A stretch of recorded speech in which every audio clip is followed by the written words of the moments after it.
একদিন মিটু ভাবতে থাকে, তার কাছে তো যে এমন একটা কলম থাকতো যা দিয়ে সে যাই আঁকবে তাই বাস্তবে চলে আসবে। তখনই তার দাদা তাকে একটা জাদুর কলম দেয়। তো যা আমি আঁকি তা সত্যি করতে পারতো। যখন মন ভালো থাকে।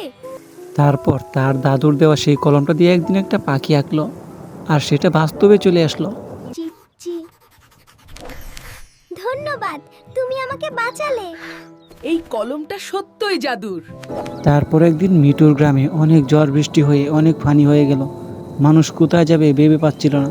তখন সে একটা নৌকা আঁকলো আর সবাইকে উদ্ধার করে নিল। আল্লাহ, আমাদের বাঁচাও, সব শেষ। ওই দেখো, একটা নৌকা, তাড়াতাড়ি ওঠো। তুমি প্রমাণ করেছো জাদুর শক্তি জাদু থেকে আসে না, কিন্তু হৃদয়ের ভালোবাসা থেকে আসে। তারপরে সে প্রতিজ্ঞা করলো, এই কলম দিয়ে আমি সবাইকে সুখ দিব। এই কলম দিয়ে আমি সবাইকে সুখ দেব।